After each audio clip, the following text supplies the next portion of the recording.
एक और चुनावी हार के बाद क्या करेगी कांग्रेस? दिल्ली में एक बार फिर शून्य पर बोल्ड हो गए राहुल गांधी। पीएम मोदी ने लोकसभा चुनाव की बढ़त को वापस छीना। देश की सबसे पुरानी पार्टी के लिए यह आत्ममंथन का समय। नमस्कार, आजाद सिपाही में आपका स्वागत है। मैं हूं राहुल सिंह। राष्ट्रीय राजधानी दिल्ली में हुए विधानसभा चुनाव में लगातार तीसरी बार कांग्रेस को एक भी सीट नहीं मिली। इससे पहले झारखंड को छोड़ दें तो हरियाणा, महाराष्ट्र और जम्मू कश्मीर के विधानसभा चुनाव में भी कांग्रेस का प्रदर्शन कुछ खास नहीं रहा था। पिछले साल हुए लोकसभा चुनाव में कांग्रेस ने जरूर अपेक्षाकृत अच्छा प्रदर्शन किया था और 52 से बढ़कर 99 सीटों पर पहुंची थी। तब ऐसा लगा था कि कांग्रेस के पुराने दिन लौट रहे हैं।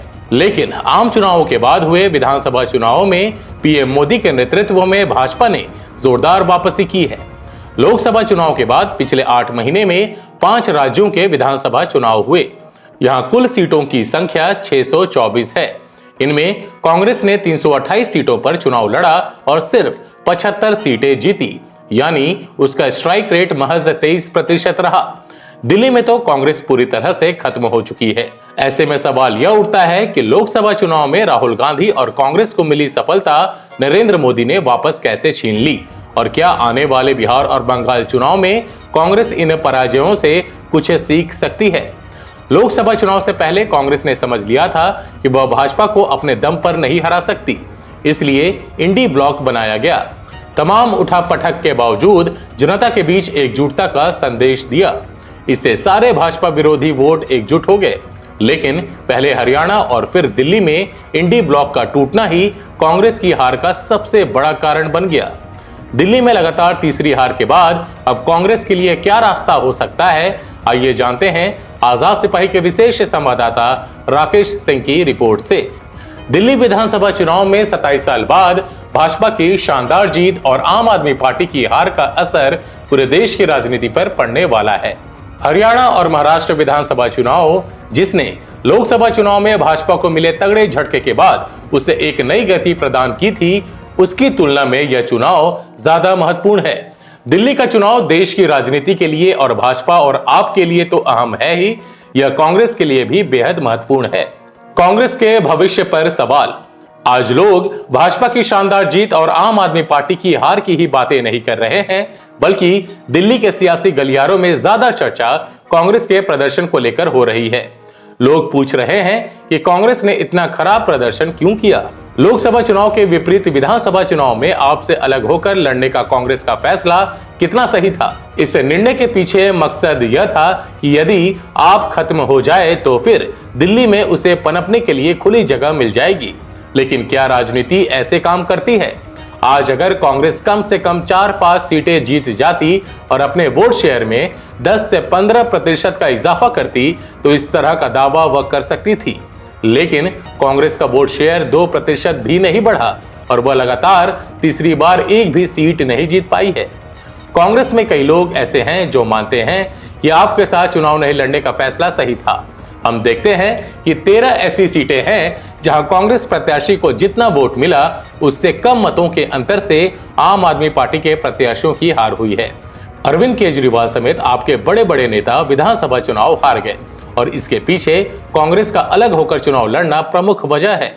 अगर दोनों मिलकर इकट्ठे लड़ते तो खासकर उन सीटों पर इसका खासा असर पड़ता जहां मुसलमान या दलित बहुल आबादी है। इन दोनों समुदायों का आप और कांग्रेस की तरफ झुकाव था, जो दोनों के अलग अलग लड़ने के कारण बढ़ गया। ठीक है कि लोकसभा चुनाव में मिलकर लड़ने के बावजूद आप और कांग्रेस कुछ हासिल नहीं कर पाई, लेकिन विधानसभा चुनाव का गणित लोकसभा से अलग रहता है। जब 2015 में नरेंद्र मोदी की लोकप्रियता चरम पर थी, तब भी आम आदमी पार्टी ने 70 में से 67 सीटों पर जीत दर्ज की थी। फिर 2020 में 62 सीटों पर जीत दर्ज की थी, जबकि लोकसभा चुनाव में लगातार भाजपा दिल्ली की 7 सीटों पर जीत रही थी। कांग्रेस को आत्मविश्लेषण की जरूरत। अब कांग्रेस को आत्मविश्लेषण करना होगा कि क्या इस समय अकेले चुनाव लड़ना उसके भविष्य के लिए फायदेमंद है। कांग्रेस के भीतर इसको लेकर भारी कशमकश की स्थिति है। क्या दिल्ली में उसका दुश्मन नंबर 1 भाजपा थी या आप? इन चीजों को लेकर स्पष्टता नहीं है। भ्रम की स्थिति है। इस वजह से सब गड़बड़ हो रहा है। इंडी गठबंधन की रणनीति समझ से परे। अब दूसरी बात इंडी गठबंधन को लेकर है, क्योंकि दिल्ली के नतीजों का असर उस पर भी पड़ेगा, क्योंकि किसी भी विपक्षी पार्टी के कमजोर होने का मतलब है भाजपा का और मजबूत होना। यह सभी विपक्षी दलों को प्रभावित करेगा। इंडी गठबंधन में इससे दरार आई है।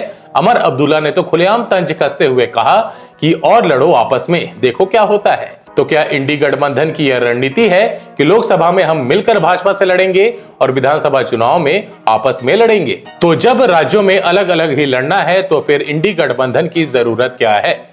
जहां तक संसद में मुद्दे उठाने की बात है तो वह तो विपक्षी दल पहले भी मिलकर उठा रहे थे। इंडी गठबंधन की भूमिका क्या है, प्रासंगिकता क्या है, इस पर कोई स्पष्टता नहीं है। अगर कांग्रेस को लगता है कि उसे इंडी गठबंधन की जरूरत नहीं है और उसे अकेले चुनाव लड़ना चाहिए तो उस तरह की तैयारी करनी चाहिए, चाहे इसमें 5 साल लगे या 10 साल। उसे जमीनी स्तर पर संगठन को मजबूत करना चाहिए और 2029 के बारे में नहीं सोचना चाहिए। अगर उसे 2029 के बारे में सोचना है तो गठबंधन को प्रमुखता देनी होगी।